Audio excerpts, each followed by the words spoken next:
మన కుటుంబాలకు, మన బిడ్డలకు మేలుగాను, దీవెనగాను, జయముగాను ఉండును గాక. ఆమేన్. మంచిదండి. ఇప్పుడు మనం రాజుల గ్రంథం, 2వ రాజుల గ్రంథం 6వ అధ్యాయము. 2వ రాజుల గ్రంథం 6వ అధ్యాయము 17వ వచనం.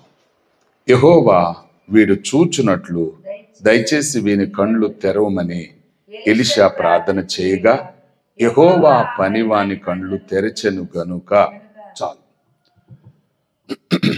దేవునికి స్తోత్రం. ఇప్పుడు మనం చదవబడిన ఈ వచనాల్లో ఒక సందర్భాన్ని ప్రభు మన గుర్తు చేస్తున్నారు.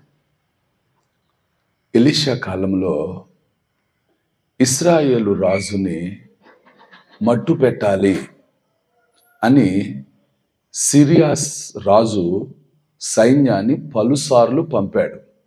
ఎన్నిసార్లు పంపినా ఇశ్రాయేలులైన దేవుని ప్రజలు ఏమవ్వలేదంటే సిరియా రాజుకి వాళ్ళు దొరకల. ఒకటి, మనం ఎందుకు జయించలేకపోయాము అని సిరియా రాజు సైన్యాన్ని నిలదీశాడు. రాజు మనకు తప్పించుకొని పోతున్నాడు, కారణం ఏమిటి? మనలో ఎవరో మన సమాచారాన్ని వానికి తెలియచేస్తున్నారు, చెప్పండి అని చెప్పి రాజు వరుసగా అందరు నిలదీశాడు. అప్పుడు ఆ సైనికులు చెప్పారు. ఆ సైనికులు చెప్తున్న మాట ఏంటంటే, అయ్యా, మా దగ్గర నుండి మనలో నుండి ఎవరు లేరు, కానీ ఆ ఇజ్రాయెల్ దేశంలో రాజుకి ఒక ఆయన ఉన్నాడు. ఆయన పేరు ఎలీషా. ఎలీషా అనే ప్రవక్త వాళ్ళకు తోడున్నాడు కనుక ఆ ఎలీషా అనే దైవజనుడు మన సమాచారాన్ని చెప్పగలుగుతున్నాడు. కనుక ఇప్పుడు మీరు ఆయన్ని మనం పట్టుకోగలిగితే ఆ రాజును పట్టుకోగలము అని చెప్పారు. ఆమేన్. అంటే ఇప్పుడు వాళ్ళ ఉద్దేశం ఏమిటంటే, ఆ రాజును జయించాలంటే వాళ్ళ పక్షముగా ఉన్న దైవజనుడు దేవుడు ఉన్నాడు. ఒక మాట చెప్పాలంటే వాళ్ళకి ఎవరున్నారు? దేవుడు ఉన్నాడు. ఆ దేవుని సమాచారాన్ని రాజుకు తెలియచేసే మధ్యవర్తిని మనం పట్టుకుంటే ఇప్పుడు మనం జయించగలము అని చెప్పి సిరియా రాజుకు సలహా ఇచ్చారు. అప్పుడు రాజు ఆలోచించి తన దండ్లను పంపాడు. ఎవరి దగ్గరికంటే షోమ్రోన్లో ఉన్న దైవజనుడైన ఎలీషా గారి దగ్గరికి సైన్యాన్ని పంపాడు. ఉదయాన్నే పనివాడు బయటికి వెళ్దాం కదా అని చూసేసరికి చుట్టూ సైన్యం మోకరించి ఉంది. అప్పుడు పనివాడు చూసి భయపడి పరిగెత్తుకొచ్చి దైవజనునికి ఈ విషయాన్ని చెప్పి వణికిపోతున్నాడు. అప్పుడు దైవజనుడు చెప్పాడు, భయపడొద్దు, మన ప్రభు మనతో ఉన్నాళ్లే, మన పక్షంగా దేవుడు ఉన్నాడు అని చెప్పి ధైర్యపరిచాడు. కానీ తట్టుకునే శక్తి ఆ సైన్యాన్ని చూశాడేమో, ఇక మన పని అయిపోయింది, మన దైవజను పట్టుకెళ్ళిపోతాడేమో అని భయముతో ఇప్పుడు బహుగా కలవరపడుతున్నాడు. అప్పుడు ఆ పనివాడి యొక్క టెన్షన్, భయాన్ని చూసిన దైవజనుడు ఇప్పుడు ప్రార్థన చేశాడు. ఎవరికి ప్రార్థన చేశాడంటే దేవునికి, ప్రభువా ముందు ఈ పనివాని కళ్ళు తెరువు. ఎందుకంటే వాడు ఇప్పుడు దాకా చూసింది లోకాన్ని చూశాడు, చుట్టూ ఉన్న సైన్యాన్ని చూశాడు, ఇప్పుడు మాకొచ్చే ఆపద చూశాడు. మేము ఎలాంటి ఆపదలో ఉన్నామో కనపడుతుంది ఆయనకి. కానీ కనబడని సైన్యంగా మీరు మాకుండి మమ్మల్ని ఎలా రక్షిస్తున్నారో, మమ్మల్ని ఎలా కాపాడుతున్నారో ఇప్పుడు వీడికి తెలియాలి. లేదనుకో ఆయన తొందరపడతాడు, నన్ను కూడా తొందర పెడతాడు. ఇప్పుడు నాలో ఉన్న ఆ ఆత్మీయ ధైర్యాన్ని కోల్పోతానేమో అన్నట్టుగా దైవజనుడు ప్రార్థన చేసి, ప్రభువా ఈ పనివాని కళ్ళు తెరువు ప్రభువా అని ప్రార్థన చేశాడు. అది జరిగింది. ఎప్పుడైతే ప్రార్థన చేశాడో ఇప్పుడు పనివాని కళ్ళు దేవుడు తెరిచాడు. ఎప్పుడైతే పనివాని కళ్ళు తెరిచాడో ఇప్పుడు దైవజనుని చుట్టూ అగ్నిగురాలు, అగ్ని రథాలు, గొప్ప సమూహం కనపడింది. ఆమేన్. దేవునికి స్తోత్రం. దేవుడు తన బిడ్డలకు ఏ హాని కలగకుండా, దేవుడు తన ప్రవక్తలకు ఏ హాని చేయకుండా దేవుడు తన దూతలను కాపాడుతాడు. ఆమేన్. ఆయన అనుమతి లేకుండా ఏ శత్రువు ఏమీ చేయలేడు. ఇప్పుడు ఎప్పుడైతే ఆ కార్యం చూశాడో ఇప్పుడు మనసును ధైర్యం తెచ్చుకున్నాడు. వీళ్ళు గదిలో ఉండి ప్రార్థన చేస్తూ ఉన్నారు. సైన్యం దగ్గరికి వచ్చింది. ఎలీషాని పిలిచారు. ఎప్పుడైతే అర్థమైపోయిందో అప్పుడు ఎలీషా దగ్గరకు వచ్చిన మనుషుల కోసం ప్రార్థన చేశాడు. ఇప్పుడు మరలా ప్రార్థన చేశాడు. ఎవరి కోసం చేశాడంటే వచ్చిన సైన్యము కోసం ప్రార్థన చేశాడు. ప్రభువా, దయచేసి వీరి కళ్ళు నాయనా ముట్టు నాయనా అని. అంతేనండి. ఎప్పుడైతే ఎలీషా ప్రార్థన చేశాడో వాళ్ళ దగ్గరికి వెళ్ళి, బాబు మీకు ఎవరు కావాలి అంటే, మాకు ఎలీషా కావాలని అంటాడు. అలాగా, ఆయన మీకు చూపిస్తారు రండి అని చెప్పి షోమ్రోనులో ఉన్న రాజు దగ్గరికి తీసుకెళ్ళాడు. రాజు దగ్గరికి తీసుకెళ్తే రాజు అంటాడు, నేను వీళ్ళు కొట్టనా అంటాడు. కొట్టొద్దు నాయనా అని చెప్పి కోటలో వాళ్ళని ఉంచి ఇప్పుడు దైవజనుడు మళ్ళా ప్రార్థన చేశాడు. ప్రభువా, వీరి కళ్ళు తెరువు నాయనా అని. ఇప్పుడు వీళ్ళు కళ్ళు తెరిసేసరికి ఎక్కడున్నారు? రాజు కోటలో సైన్యం మధ్యనున్నారు. ఇప్పుడు వారు ప్రాణాలు ఎవరి చేతిలోకి వచ్చేసినాయి? రాజు చేతిలో ఉన్నాయి. అప్పుడు వాళ్ళు ఇక ఆ సమయంలో రాజు అంటాడు, నాయనా వీళ్ళని కొట్టేనా, వీళ్ళని సంహరించి పాడేనా అంటాడు. దైవజనుడు అన్నాడు, కొట్టొద్దు, కానీ వాళ్ళ కడుపు నిండా ఆహారం పెట్టి పంపించి. ఎప్పుడైతే ఆ మాట చెప్పాడో దైవజనుడు, రాజు గొప్ప విందు చేశాడు. వచ్చిన సైనికులందరికీ, సిరియా సైన్యానికి చక్కని భోజనం పెట్టాడు. వాళ్ళని పంపించాడు. ఎలీషా బ్రతికి ఉండగా సిరియన్లు మరలా రాలేదు. ఆమేన్. ఇప్పుడు మనకి ఏమి దేవుడు నేర్పాలనుకుంటున్నాడంటే, దేవుని బిడ్డలకు సమస్యలు రావు అని కాదు, శోధనలు రావు అని కాదు, వ్యాధులు రావు అని కాదు, వస్తాయి. కానీ వచ్చినప్పుడు లోకములో ఉన్నవాని కంటే మనలో ఉన్నవాడు గొప్పవాడు. ఆమేన్. చప్పట్లు కొట్టి దేవుని మహిమపరుద్దాం. మన ప్రభు గొప్పవాడు అని మనకి సందర్భాన్ని బట్టి తెలియచేస్తుంది. రక్షించబడిన ఏ వ్యక్తిని దేవుడు విడిచిపెట్టాడు. దేవుడు తన బిడ్డలు ఏ హాని చెయ్యనీయడు. అందుకే ప్రభు చెప్పాడు, మిమ్మల్ని ఎవరైనా ముట్టాలనుకున్నారా, అది నా కన్నుగుడ్డు ముట్టినట్టే. దేవుడు తన ప్రజలకున్న ఆధారం, దేవుడు తన ప్రజలకున్న ఆశ్రయం, దేవుడు తన ప్రజలకున్న గొప్ప కోట, నిధి ఎవరు అంటే ఆ దేవుడే. ఆమేన్.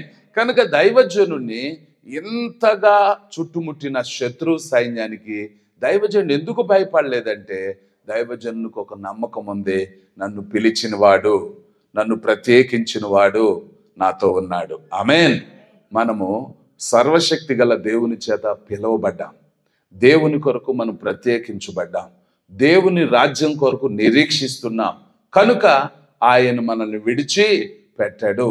దేవుని దృష్టిలో ఒకళ్ళు ఎక్కువ ఒకళ్ళు తక్కువని కాదు. దేవుడు అందరినీ ఒకే మనసుతో ప్రేమిస్తున్నాడు. ఆమేన్. అందుకే ఇర్మియా గ్రంథంలో అంటాడు, ఇదిగో శాశ్వతమైన ప్రేమతో నేను నిన్ను ప్రేమిస్తున్నాను. కనుక దేవుని ప్రేమ మనందరి మీద ఉంది. మనందరి మీద దేవుని ప్రేమ ఉంది. కనుక భయపడొద్దు. దేవుడిచ్చే ఆ గొప్ప బహుమానం ఏమిటంటే, ఆ గొప్ప ఆధిక్యత ఏంటంటే, ఆ గొప్ప కృప ఏంటంటే, ఆయన మనతో ఉండటమే భాగ్యం. కనుక దావీదు అంటాడు, ఆకాశమందు నీవు నాకుండగా ఈ లోకంలో నాకేది అక్కరలేదు. ఆమేన్. ఎందుకంటే ఆయనే మనతో ఉంటే భయపడాల్సిన పని లేదు. ఈయన చేసిన పని ఏమిటంటే, ఎలా జయించగలిగాడు అంటే ప్రార్థన. ఇది మొదటి అంశం. ఎలా జయించగలిగాడు? ప్రార్థన. ఈ ప్రార్థనను నిర్లక్ష్యపరచడానికి, అంటే ఈ ప్రార్థనను తప్పించడానికి పనివాడు ఏం చేశాడంటే, తొందరపడ్డాడు, భయపడ్డాడు, విసిగిస్తున్నాడు. అలాంటి సమయంలో దైవజనుడు ఓర్పుతో ప్రార్థన చేయగలిగాడు. ఆమేన్. అంటే మన చుట్టూ పరిస్థితులు ఎంత ప్రతికూలంగా ఉన్నా మనం మటుకు ప్రశాంతంగా ప్రార్థన చేయాలి. అడావిడి ప్రార్థనలు కాదు. ఎవరండి ప్రార్థన చేసేటప్పుడు ప్రశాంతమైన ప్రార్థన చేయాలి. ఇప్పుడు పనివాడు అంత టెన్షన్ పడుతుంటే దైవజనుడు ప్రశాంతంగా ఉన్నాడు. కానీ వాడు తొందర చేస్తూ ఉంటే ఎలీషా చేసిన పని ఏమిటంటే ప్రార్థన. ఆ ప్రార్థనలో చూడండి, చక్కగా ప్రశాంతంగా ప్రార్థన చేశాడు.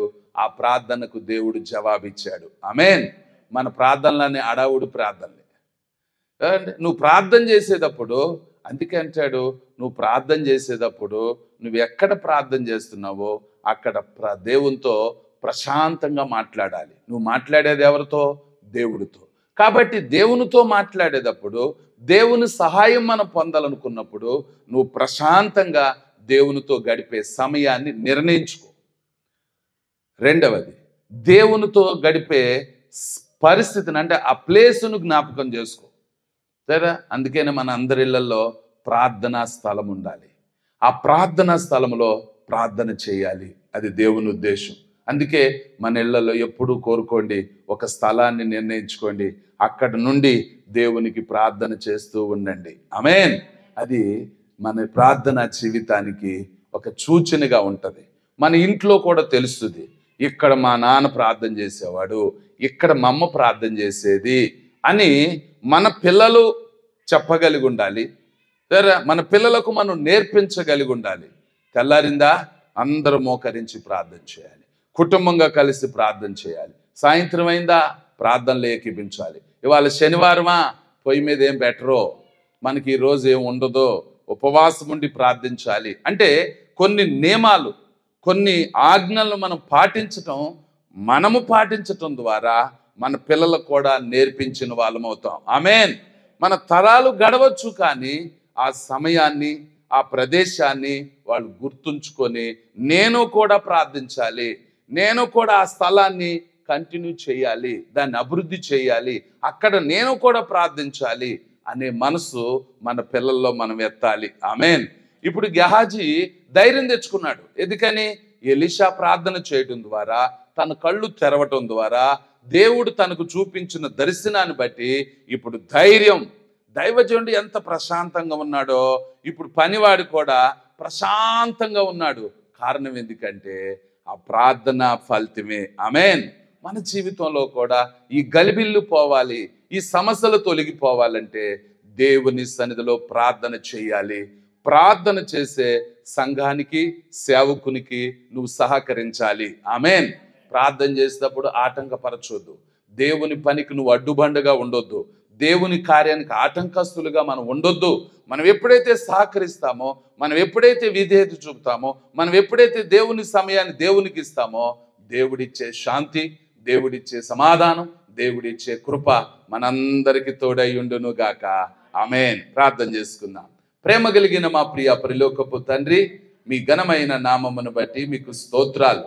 మేము బలహీనమైనా మీరు బలవంతులు నాయన, మీకు స్తోత్రాలు తండ్రి. ఎలీషా గారికి వచ్చిన భయంకరమైన పరిస్థితుల్లో నాయనా, పనివాడు భయపడుతున్నప్పుడు ప్రార్థించి, అయ్యా నీ మహిమ ఎలాంటిదో, నీ శక్తి ఎలాంటిదో, నీ అధికారం ఎలాంటిదో, నీ కార్యాలు ఎలాంటివో పనివాడు చూడగలిగాడు నాయన. మా జీవితంలో కూడా మా ప్రార్థన ప్రభావితం జరగాలి, మా కుటుంబాల్లో జరగాలి, మా బిడ్డల జీవితంలో జరగాలి, మా అనుదిన జీవితంలో అద్భుతమైన కార్యాలు నువ్వు చేసే దేవుడవు, అవి మా జీవితంలో నెరవేరాలి. మాకు, మా కుటుంబాలకు మీ కంచి వేసి కాపాడి దీవించమని యేసు నామమున అడుగుచున్నాము తండ్రి. ఆమేన్.